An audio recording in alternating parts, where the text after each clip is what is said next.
Merhaba araştıran insanlar. Son yılların en önemli komplo teorisi haline gelen reptilyanların askeri raporlara ve turist kameralarına yansıyan görüntülerini ele alacağımız bir videoyla sizlerle beraberiz.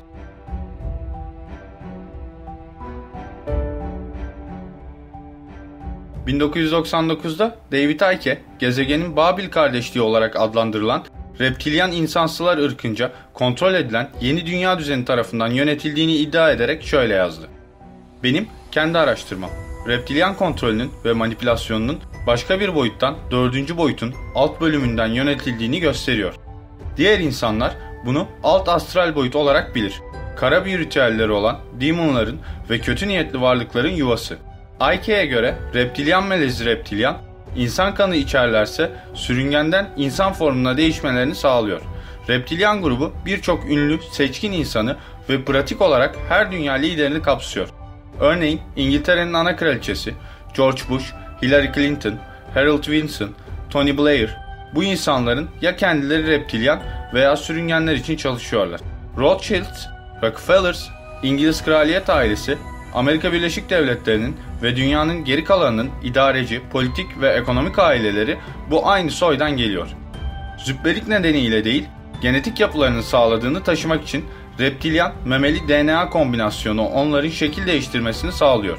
Çünkü Icke, Galler Prensesi Diana'nın öldürülmesinin nedeninin Diana'nın Charles ve Camilla'nın satanik bir ritüel ile kurban edilen bir çocuğa sahip olduklarını keşfetmesinin neden olduğunu düşünüyor. Reptilyan adı verilen varlıklarla ilgili ilk bilgiler ufoloji dahilinde, yani ilk UFO gözlemleriyle ortaya çıkmıştır. Uzaylılar tarafından kaçırıldığını iddia eden insanların anlattıkları ortak noktalardan edinilen bilgilerle reptilyanlar hakkında bildiklerimiz oluşmaya başlamıştır. İnsanoğlu dünya dışı yaşam ile tarih boyunca ilişki kurmuştur. Bunun kanıtlarına birçok tarihi belgede, hatta taş devrine ait mağara resimlerinde dahi rastlamak mümkündür. Ancak biz bu süreci yakın tarihimiz üzerinden incelemek istersek, çağdaş zamanlı dünya dışı varlıklarla temas akımının Polonyalı profesör George Adamski ile başladığını görüyoruz. Adamski, insana benzeyen uzaylılarla tanıştığını dile getiren ilk kişidir. Yarı insan, yarı sürüngenimsi görüntüsü olan reptilyanlar en çok bilinen tür olsa da reptilyan ırkının da kendi arasında 3-4 grubu bulunmakla birlikte en çok rastlananlar iki ayağı üzerinde yürüyen, vücutları ve yüzleri kertenkele derisine benzeyen, gözleri de sarı renkli dikine çizgilerden oluşan adeta bir yılanın gözüne benzer ve hipnotize etme gücüne sahiptirler. Reptilyanlar çok zeki varlıklar olup aşırı bir bilgi birikime sahiptirler. İnsanları etkisi altına alabilirler ve telepati gücüyle konuşurlar. Varlıkların kendi aralarında sınıf farklılıkları ve hiyerarşileri de bulunmaktadır. Bu varlıklar arasında en az görülen tür Drakolardır. Drakolar süt beyazı bir ten rengine, kırmızı parlayan gözlere sahiptir. Bunlar kendilerini en üst varlık olarak görmektedirler. Reptilyanların vücutları hem enerjik hem de fiziki yapıya sahiptirler. En önemlisi de bu varlıklar vücutlarını istediği şekle sokabilirler ve insanlara istedikleri biçimde gözükebilirler. Yani istediği bir hayvanın şeklini alabilir ya da daha ilginci herhangi bir tanıdığınızın görüntüsüne bürünebilirler. Bu özelliklerinden dolayı birçok kaynakta bunlardan şekil değiştiren olarak da bahsedilmiştir. İnsanların zihnindeki önemli anıları tararlar ve o zihindeki en önemli kişi kimse o kişinin kılığına girmeyi tercih ederler. Reptilyanlarla temasa geçen bir kadının anlattığına göre kadın evinde bir gece uyanır ve ölmüş kocasının karşısında dikildiğini görür. Kocasının ruhunun kendisini ziyaret ettiğini düşündüğü anda o karşısındaki görüntü değişir ve yeşil derili, yılan gözlü bir varlık şeklini alır. Yaptığı araştırmalardan sonra kadın bu varlığın reptilyan olduğunu öğrenir. Reptilyanlar istedikleri zaman görünmez olabiliyorlar. Kapalı kapılar ve kalın duvarların içinden geçebiliyorlar. Tüm bu özellikler bizlere sanki doğaüstü güçler gibi gelebilir. Ama bilim yeterince geliştiğinde, maddenin atomlarına hükmedecek bilgi birikim oluştuğunda bu gibi eylemler gerçekleştirilebilir. Kuantum fiziğine göre görünmezlik ve maddelerin birbiri içerisinden geçmesi mümkün olabilir.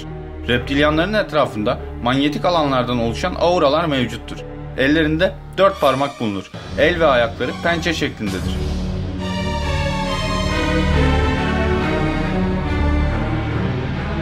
Bir süre önce basında Vietnam'da dünyanın en büyük mağarası tespit edildi başlıklı bir yazı gündeme geldi. Laos-Vietnam sınırında bulunan Son Dung 2013 yılında turistik turlar için açıldığında Ziyaretçilerinden en az bir kişinin kaybolup tekrar görülmemesiyle mağara ziyarete kapatılmış. Ayrıca turistlerden mağara derinliklerinde ve karanlıkta gizemli sürüngen benzeri insansı yaratıklar görüldüğüne dair raporlar tutulmaya başlanmış. Yerel insanların onları şeytan yaratık olarak nitelendirdiği, muhtemelen reptilyan olan bu yaratıklar ile defalarca karşılaştıklarını bildirdiler. Bölge halkının tasviriyle mağarada gördükleri insan vücuduna sahip ancak derileri ve yüzleri bir ejderha ya da kertenkeleye benzeyen varlıklar olduğu anlatılmaktadır. Birkaç yıl önce bu konu üzerine kişisel deneyimlerini 3 e-posta ile derleyen, bölgede görev yapmış emekli bir asker konuyu araştıran gazeteciye ulaşır. Vietnam'da bu tür anormal karşılaşmalar olduğunu, özellikle Çin-Hindi'nin diğer bölgelerinde söylentilerin nedenli fazla olduğunu anlatır. Kendi ifadesiyle 1970 yılında Amerika Birleşik Devletleri ordusunda onbaşı olarak görev yaptığını, yaklaşık 30 mil güneyde VMZ isimli bir bölgede Güney Vietnam'a konuşlandırıldıklarını, ikinci takımın askerlerinden bir tanesi olduğunu, ormanda bir kampta kaldıklarını ve bir akşam vadide devriye emri aldıklarını, bir uzman çavuş komutasında devriyeye çıktıklarında girdikleri küçük bir vadide bir hareket tespit ettiklerini anlatır. Önlerindeki bu hareketli aktivite dağınıktır. Bu yüzden onların düşman askerleri olduklarını düşünerek ağaçlar ve uzun çalılar arkasında siper alarak beklemeye başlarlar. Ay o gece parlaktır.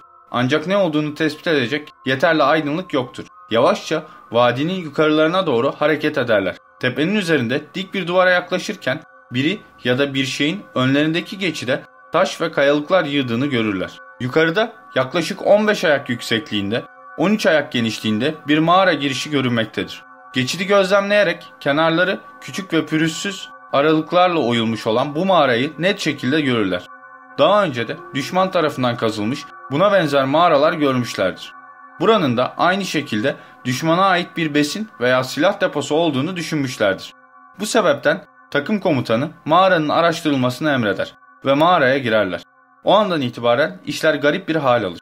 Hemen girişte bir çürük kokusu fark edilmektedir. Koku yumurta ve çürümüş insan cesedini andırmaktadır.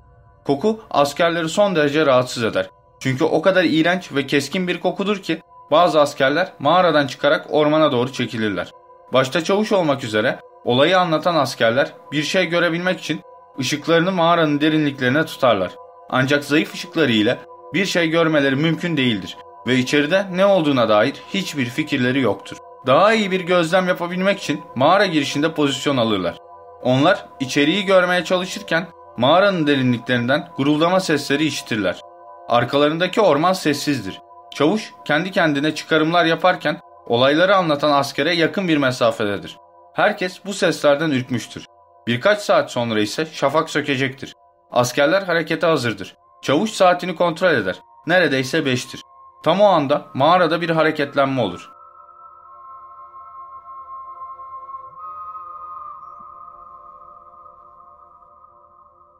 Bir varlık, ilk etapta askerler bunun insan olduğunu düşünürler. Mağaranın derinliklerinden kapısına doğru hareket eder. Ayağa kalktığında neredeyse 7 ayak yüksekliğindedir. Hemen ardından bir başka yaratık daha ayaklanır. Askerler silüetleri görmekte zorlansalar da kendilerine yaklaşan şeyin bir insan olmadığını kavramışlardır. Yaratıklar bir anda durur ve gözlerini askerlere dikerek tıslamaya başlarlar. Zifir karanlıkta parlayan gözler dehşet vericidir. Olayı anlatan asker bu yaratıkları açıklarken 2 ayakları üzerinde duran dev kertenkelelere benzediklerini söylemiştir.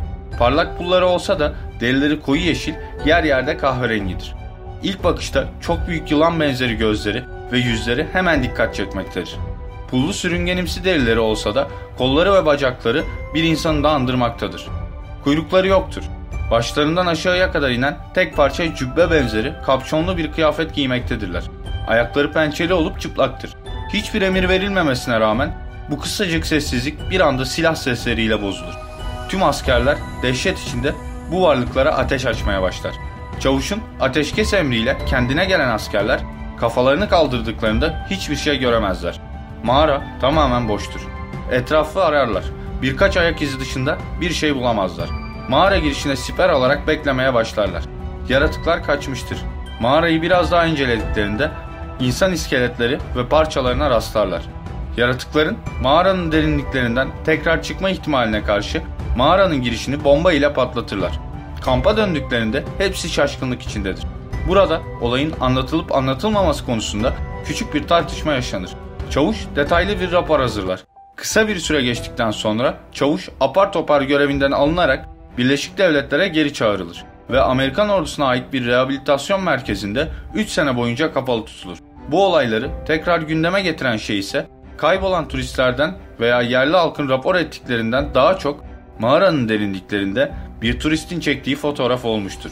Karanlıklar içerisinde belli olmayan sürüngensi varlık dikkatli bakıldığında seçilebilmektedir. Fotoğrafı çeken turist, yaratığın çok hızlı hareket ettiğini ve bir anda mağaranın derinliklerine geri döndüğünü söylemiştir.